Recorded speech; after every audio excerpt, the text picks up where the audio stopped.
You're listening to your number one online edutainment radio. Information is reformation. Every day we are bombarded with a lot of events and happenings from around us and all over the globe, leaving us confused on what to believe. There is a need to put all of these into the right perspective for all the whos, whys, wheres, and hows of what is happening around you. Tune into Newsbeat on Vikilonia Radio every Monday to Friday at 4 p.m. Newsbeat. Be in the know.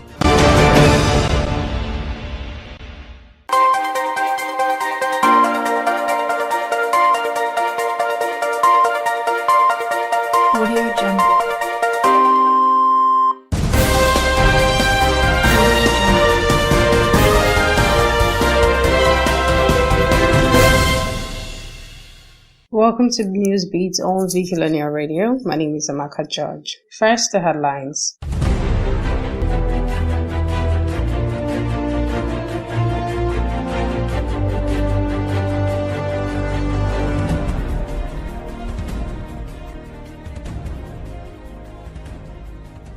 Ihedioha emerges Imo PDP governorship candidate. Independent broadcasts PDP, Afenifere CD knock Buhari.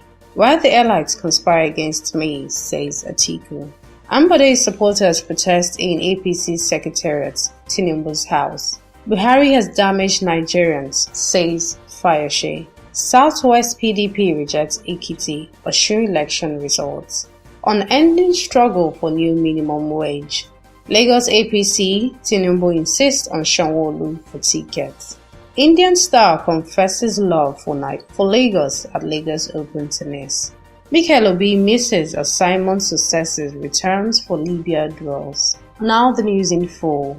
Former Deputy Speaker of the House of Representatives Amaka George has emerged winner of the People's Democratic Party governorship primary in Imo. George won the contest with a total number of 1,723 votes to defeat the senator representing Imo's senatorial zone, Mr. Samuel Anyanwu, who came second with a total of 1,282 votes.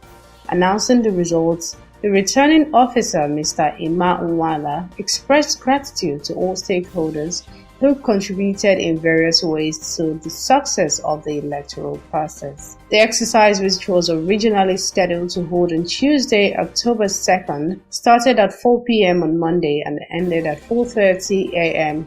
on Tuesday at Kano Nwankwo Sports Center, Owerri.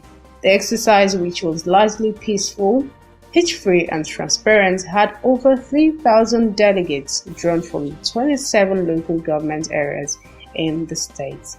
The People's Democratic PDP, the Yoruba socio-political group Afenifere, the Core Party presidential candidate, Dr. Adesina Fagbero Byron, and the Campaign for Democracy have berated President Muhammadu Buhari for his broadcast on the 58th independent anniversary of the country. They noted that the president did not paint the true picture of happenings in the country, adding that what he claimed as his achievements were not true.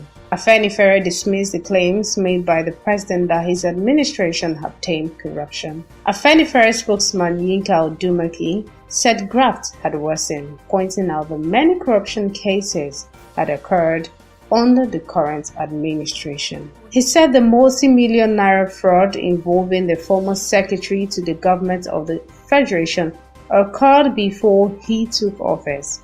Was he also not in office when Abdul Sahid Maina, who was sacked for corruption, was reinstated to the office and promoted?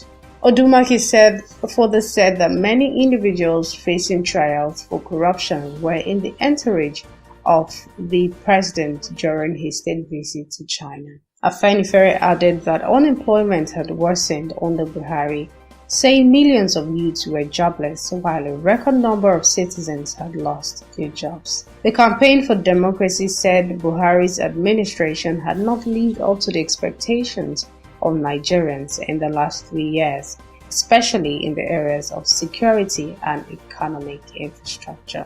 A former vice president who is also a presidential aspirant on the platform of the People's Democratic Party Alhaji Atiku Abubakar has said that the elites are against him because they feel he has an independent mind. Atiku said there were fears in some pollsters that it would be difficult for him to be manipulated if he became the president. Atiku stated this at a media chat in Abuja organized by the United Nigeria Group on Sunday night. When asked about what was wrong with Nigeria that stopped someone like him from getting elected, he said, "It is what I call the conspiracy theory of the political elite. If you're not going to be used, if you're not going to satisfy their personal aspiration, then they will think you're not good enough." He tasked Nigerians to dismiss insinuations in some quarters that his reputation for defecting from one political party to another should count against him. Rather, he said what people should consider was consistency of his belief and vision for Nigeria and Nigerians. Some supporters of Governor Akinwumi Ambode on Monday staged a protest at the Lagos Secretariat of the All Progressive Congress over what they call the party's plan to manipulate the governorship primary to favor Mr. Babajide Sanwo-Olu. The news agency of Nigeria reports that the protesters, numbering about 200, displayed placards expressing their displeasure with the electoral process. Spokesperson for the protesters, Mr. Daud Olashewo, alleged that the party's leadership had compromised the process with the adoption of Sanwo-Olu before the primary. Olashewo, the deputy APC local government chairman in Shomolu, alleged that the party was taking a number of other steps to ensure that Ambode did not win the election. He said the protesters were sure that Lagos residents wanted the governor because of his administration strides, adding that he would win in a free and fair contest. Governor Ayodele Fayose of the Ekiti state yesterday alleged that President Muhammadu Buhari has damaged the country beyond control, saying Nigerians are tired of his misrule. Fayose, in a statement by his special assistant on public commissions and news media, Larry Olayinka, the governor said President Muhammadu Buhari will have Nigerians to contend with in 2019 and not the PDP or other opposition parties alone. Governor Fayose said the international community has said corruption under Buhari is worse than in times past. Nigerians themselves know that the murderous headsmen have joined Boko Haram under Buhari, and the economy, which was booming under Dr. Goodluck Jonathan, went into recession under Buhari and has since remained comatose. For Nigerians, the 2019 election is not about political parties, particularly as it affects Buhari's presidency.